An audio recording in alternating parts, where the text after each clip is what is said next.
ಆತ್ಮೀಯ ಬಂಧುಗಳೇ, ಮಹಾಭಾರತ ದ್ರೋಣ ಪರ್ವ ಇದರಿಂದ ಅಭಿಮನ್ಯುವಿನ ಮೂಲಕ ಕೌರವ ವೀರರ ಸಂಹಾರ ಮತ್ತೆ 6 ಮಹಾರಥಿಗಳ ಪ್ರಯತ್ನದಿಂದ ಅವನ ವಧೆ, ಈ ವಿಷಯದ ಬಗ್ಗೆ ನಾವು ತಿಳ್ಕೊಳ್ತಾ ಇದ್ವಿ.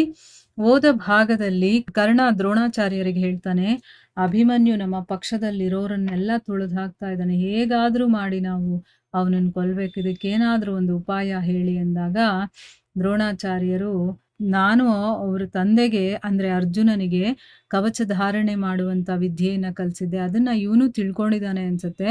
ಸೊ ಇವನ ಧನಸ್ಸು ಮತ್ತೆ ಪ್ರತ್ಯಂಚವನ್ನ ಕತ್ತರಿಸಿದ್ದೆ, ಆದ್ರೆ ಲಗಾಮನ್ನ, ಕುದುರೆಗಳು, ಪಾರ್ಶ್ವರಕ್ಷಕ, ಸಾರಥಿಯನ್ನ ಕೊಂದ್ರೆ, ಅಂದ್ರೆ ಅವನ ಹತ್ರ ಯಾವುದೇ ಅಸ್ತ್ರಶಸ್ತ್ರಗಳು ಇರಬಾರ್ದು, ರಥನೂ ಇರಬಾರ್ದು, ಸಾರಥಿನೂ ಇರಬಾರ್ದು, ಆಗ ಮಾತ್ರ ಇವನನ್ನ ಕೊಲ್ಲೋದಕ್ ಸಾಧ್ಯ ಹೊರತು ಇಲ್ಲ ಅಂದ್ರೆ ಆಗಲ್ಲ ಅಂದಾಗ 6 ಮಹಾರಥಿಗಳು ಸೇರಿ ಒಂದೇ ಸರಿಗೆ ಅಭಿಮನ್ಯುವಿನ ಮೇಲೆ ಆಕ್ರಮಣ ಮಾಡಿ ಒಬ್ಬೊಬ್ರು ಒಂದೊಂದನ್ನ ಅವರು ನಾಶ ಮಾಡ್ತಾರೆ. ಒಬ್ರು ರಥವನ್ನ ಹಾಳು ಮಾಡ್ತಾರೆ, ಇನ್ನೊಬ್ರು ಧನಸ್ಸನ್ನ, ಹೀಗೆ ಒಬ್ಬೊಬ್ರು ಒಂದೊಂದನ್ನ ಹಾಳು ಮಾಡಿದಾಗ ಅವನೇನ್ ಮಾಡ್ತಾನೆ, ಕೈಯಲ್ಲಿ ಕತ್ತಿಗುರಾಣಿಯನ್ನ ಹಿಡ್ಕೊಂಡು ಆಕಾಶಕ್ಕೆ ಹಾರ್ತಾನೆ. ಅವನಿಗೆ ಕೆಲವೊಂದು ಶಕ್ತಿಗಳು ಸಿದ್ಧಿಯಾಗಿರುತ್ತಲ್ಲ, ಲಘಿಮಾ ಶಕ್ತಿಯಿಂದ ಅವನು ಗರುಡನ ಹಾಗೆ ಆಗಿ ಹಾರಾಡ್ತಾ ಇದ್ದ. ದ್ರೋಣಾಚಾರ್ಯರು ಏನ್ ಮಾಡಿದ್ರು, ಕ್ಷುರಪ್ರ ಅನ್ನುವಂತ ಬಾಣದಿಂದ ಅವನ ಕತ್ತಿಯನ್ನ ತುಂಡು ಮಾಡ್ತಾರೆ. ಅವನ ಕೈಯಲ್ಲಿ ಕತ್ತಿನೂ ಇರ್ಲಿಲ್ಲ, ಅವ್ರು ಬಿಟ್ಟಂತ ಬಾಣಗಳಿಂದ ಎಲ್ಲ ಚುಚ್ಕೊಂಡಿದ್ರು ಕೂಡ ಅವನು ಯುದ್ಧದಲ್ಲಿ ಹೋರಾಡ್ತಾನೆ ಇದ್ದ. ಆ ಸಮಯದಲ್ಲಿ ಅವನು ಚಕ್ರಧಾರಿಯಾದ ಭಗವಂತ ವಿಷ್ಣುವಿನ ಹಾಗೆ ಶೋಭಾಯಮಾನನಾಗಿದ್ದ, ಅಂದ್ರೆ ಅವನು ಚಕ್ರವನ್ನ ಹಿಡ್ಕೊಂಡಿದ್ದಿದ್ರಿಂದ ಆ ರೀತಿ ಕಾಣಿಸ್ತಾ ಇದ್ದ. ಅವನನ್ನ ನೋಡಿ ರಾಜರು ಬಹಳ ಹೆದರ್ಕೊಳ್ತಾರೆ, ಮತ್ತೆ ಎಲ್ಲರೂ ಸೇರಿ ಅವನ ಚಕ್ರವನ್ನ ತುಂಡು ತುಂಡು ಮಾಡ್ತಾರೆ. ಆಗ ಮಹಾರಥಿ ಅಭಿಮನ್ಯು ಬಹಳ ದೊಡ್ಡ ಗದೆಯನ್ನ ಕೈಯಲ್ಲಿ ತಗೊಳ್ತಾನೆ, ಮತ್ತೆ ಅಶ್ವತ್ಥಾಮನ ಮೇಲೆ ಎಸಿತಾನೆ. ಉರಿತಾ ಇರುವ ವಜ್ರದ ಹಾಗೆ ಆ ಗದೆ ಬರ್ತಾ ಇರೋದನ್ನ ನೋಡಿ ಅಶ್ವತ್ಥಾಮ ರಥದಿಂದ ಇಳಿದು 3 ಹೆಜ್ಜೆ ಹಿಂದಕ್ಕೆ ಸರಿತಾನವನು. ಗದೆಯ ಹೊಡೆತದಿಂದ ಅವನ ಕುದುರೆಗಳು, ಪಾರ್ಶ್ವರಕ್ಷಕರು ಮತ್ತೆ ಸಾರಥಿ ಸತ್ತು ಹೋಗ್ತಾರೆ. ಅಂದ್ರೆ ಅವನಿಗೆ ಬೀಳೋ ಏಟು ಅವನು ಹಿಂದೆ ಸರಿದಿದ್ರಿಂದ ಅವನ ಕುದುರೆ, ಸಾರಥಿ ಮತ್ತೆ ಪಾರ್ಶ್ವರಕ್ಷಕರಿಗೆ ತಗಲಿ ಅವ್ರು ಸಾಯ್ತಾರೆ. ಆಮೇಲೆ ಅಭಿಮನ್ಯು ಸುಬಲನ ಪುತ್ರ ಕಾಲಿಕೇಯನಿಗೆ ಮತ್ತೆ ಅವನ ಅನುಚರರಾದಂತ 77 ಗಾಂಧಾರರನ್ನು ಕೂಡ ಕೊಲ್ತಾನೆ.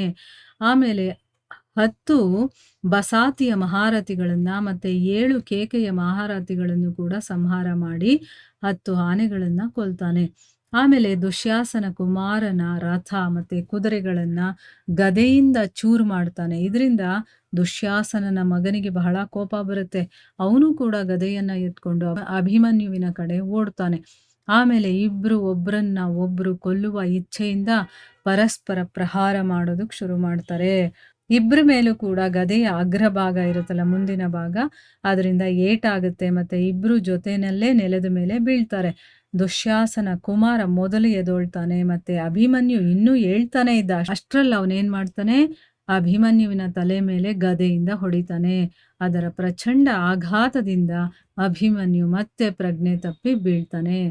ಮಹಾರಾಜ ಈ ರೀತಿ ಆ ಒಬ್ಬ ಬಾಲಕನಿಗೆ ಬಹಳ ಜನರು ಸೇರಿ ಹೊಡಿತಾರೆ. ಆಕಾಶದಿಂದ ಕಿತ್ತು ಬಿದ್ದಂತ ಚಂದ್ರನ ಹಾಗೆ ಆ ಶೂರ ವೀರನನ್ನ ರಣಭೂಮಿಯಲ್ಲಿ ಬಿದ್ದಿದ್ದನ್ನ ನೋಡಿ ಅಂತರಿಕ್ಷದಲ್ಲಿ ನಿಂತಿದ್ದಂತಹ ಜೀವಿಗಳು ಕೂಡ ಆಹಾಕಾರ ಮಾಡೋದಕ್ಕೆ ಶುರು ಮಾಡ್ತಾರೆ. ಎಲ್ಲರೂ ಕೂಡ ಒಂದೇ ಸ್ವರದಲ್ಲಿ ಹೇಳ್ತಾರೆ, ದ್ರೋಣ ಮತ್ತು ಕರ್ಣನಂತಹ 6 ಪ್ರಧಾನ ಮಹಾರಥಿಗಳು ಸೇರಿ ಈ ಒಬ್ಬ ಬಾಲಕನ ವಧೆಯನ್ನ ಮಾಡಿದ್ದಾರೆ, ಇದನ್ನ ನಾವು ಧರ್ಮ ಅಂತ ತಿಳಿಯೋದಿಲ್ಲ, ಅಂದ್ರೆ ಅಧರ್ಮ ನಡೆದಿದೆ ಇಲ್ಲಿ ಅಂತ ಅವ್ರು ಹೇಳ್ತಾರೆ. ಚಂದ್ರ ಮತ್ತೆ ಸೂರ್ಯನ ಹಾಗೆ ಕಾಂತಿ ಇರುವಂತ ಅಭಿಮನ್ಯುವನ್ನ ಈ ರೀತಿ ಬಿದ್ದಿರೋದನ್ನ ನೋಡಿ ನಿಮ್ಮ ಯೋಧರಿಗೆ ಬಹಳ ಹರ್ಷವಾಗುತ್ತೆ, ಮತ್ತೆ ಪಾಂಡವರ ಹೃದಯಕ್ಕೆ ಬಹಳ ನೋವಾಗುತ್ತೆ. ರಾಜನೇ, ಅಭಿಮನ್ಯು ಇನ್ನೂ ಬಾಲಕನಾಗಿದ್ದ, ಯುವ ಅವಸ್ಥೆಯಲ್ಲಿ ಅವನ ಪಾದಾರ್ಪಣೆ ಇನ್ನೂ ಆಗಿರ್ಲಿಲ್ಲ. ಆ ವೀರ ಸತ್ತ ತಕ್ಷಣ ಯುಧಿಷ್ಠಿರ ನೋಡ್ತಿದ್ದ ಹಾಗೆ ಇಡೀ ಪಾಂಡವ ಸೈನ್ಯ ಕೂಡ ಓಡ್ ಹೋಗುತ್ತೆ. ಇದನ್ನ ನೋಡಿ ಯುಧಿಷ್ಠಿರ ವೀರರಿಗೆ ಹೇಳ್ತಾನೆ, ವೀರರೇ, ಯುದ್ಧದಲ್ಲಿ ಮೃತ್ಯುವಿನ ಕ್ಷಣ ಬಂದ್ರೂ ಕೂಡ ಅಭಿಮನ್ಯು ಬೆನ್ನನ್ನ ತೋರಿಸ್ಲಿಲ್ಲ.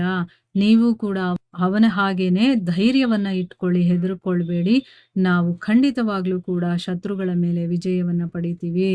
ಈ ರೀತಿ ಧರ್ಮರಾಜ ತನ್ನ ದುಃಖಿತ ಸೈನಿಕರ ಶೋಕವನ್ನ ದೂರ ಮಾಡ್ತಾನೆ. ರಾಜನೇ, ಅಭಿಮನ್ಯು ಶ್ರೀಕೃಷ್ಣ ಮತ್ತೆ ಅರ್ಜುನನ ಹಾಗೆ ಪರಾಕ್ರಮಿಯಾಗಿದ್ದ. ಅಭಿಮನ್ಯು 10,000 ರಾಜಕುಮಾರರು ಮತ್ತೆ ಮಹಾರಥಿ ಕೌಸಲನನ್ನು ಕೊಂದು ಸತ್ತಿದ್ದಾನೆ. ಇದರಲ್ಲಿ ಸ್ವಲ್ಪ ಕೂಡ ಸಂದೇಹ ಇಲ್ಲ. ಅವನು ಪುಣ್ಯವಂತರ ಅಕ್ಷಯ ಲೋಕಕ್ಕೆ ಹೋಗಿದ್ದಾನೆ. ಅದಕ್ಕೆ ಶೋಕ ಪಡೋದಕ್ಕೆ ಯೋಗ್ಯನೂ ಅಲ್ಲ. ಅಂದ್ರೆ ನಾವು ಶೋಕಿಸಬಾರದು. ಯಾಕಂದ್ರೆ ಅವನು ಸತ್ತು ಅಕ್ಷಯ ಲೋಕಕ್ಕೆ ಹೋಗಿದ್ದಾನೆ. ಮಹಾರಾಜ, ಈ ರೀತಿ ನಾವು ಪಾಂಡವರ ಆ ಶ್ರೇಷ್ಠ ವೀರನನ್ನ ಕೊಂದು ಅವನ ಬಾಣಗಳಿಂದ ಪೀಡಿತರಾಗಿ ಮತ್ತೆ ರಕ್ತಸಿಕ್ತರಾಗಿ ಸಾಯಂಕಾಲ ತಮ್ಮ ತಮ್ಮ ಛಾವಣಿಗಳಿಗೆ ಅವರು ಹೋಗ್ತಾರೆ. ಬರುವಾಗ ನೋಡಿದ್ರೆ ಶತ್ರುಗಳೂ ಕೂಡ ಬಹಳ ದುಃಖಿತರಾಗಿ ಮತ್ತೆ ಉದಾಸೀನರಾಗಿ ತಮ್ಮ ಶಿಬಿರಕ್ಕೆ ಹೋಗ್ತಾ ಇದ್ದಾರೆ. ಆಗ ಶ್ರೇಷ್ಠ ಯೋಧರು ರಕ್ತದ ನದಿಯನ್ನ ಹರಿಸಿದ್ರು. ಅದು ವೈತರಣಿಯ ಹಾಗೆ ಭಯಂಕರ ಮತ್ತೆ ದುಸ್ತರವಾಗಿತ್ತು. ರಣಭೂಮಿಯ ಮಧ್ಯದಲ್ಲಿ ಹರಿತಾ ಇರುವಂತ ಆ ನದಿ ಜೀವಂತ ಮತ್ತೆ ಸತ್ತಿರುವ ಎಲ್ಲರನ್ನೂ ಕೂಡ ಪ್ರವಾಹದಲ್ಲಿ ಎಳ್ಕೊಂಡು ಹೋಗ್ತಾ ಇತ್ತು. ಅನೇಕ ಮುಂಡಗಳಲ್ಲಿ ಕಾಣಿಸ್ತಾ ಇದ್ವು. ರಣಸ್ಥಳವನ್ನ ನೋಡೋದಕ್ಕೇನೆ ಭಯ ಆಗ್ತಾ ಇದ್ವು. ಅಷ್ಟೊಂದು ಭಯಂಕರವಾಗಿ ಇತ್ತು ರಣಸ್ಥಳ ಅಂತಂದ್ಬಿಟ್ಟು ಸಂಜಯ ಧೃತರಾಷ್ಟ್ರನಿಗೆ ವಿವರಿಸಿ ಹೇಳ್ತಾನೆ. ಸೊ ಇಲ್ಲಿಗೆ ನಾವು ನಿಲ್ಲಿಸೋಣ. ಹರೇ ಕೃಷ್ಣ.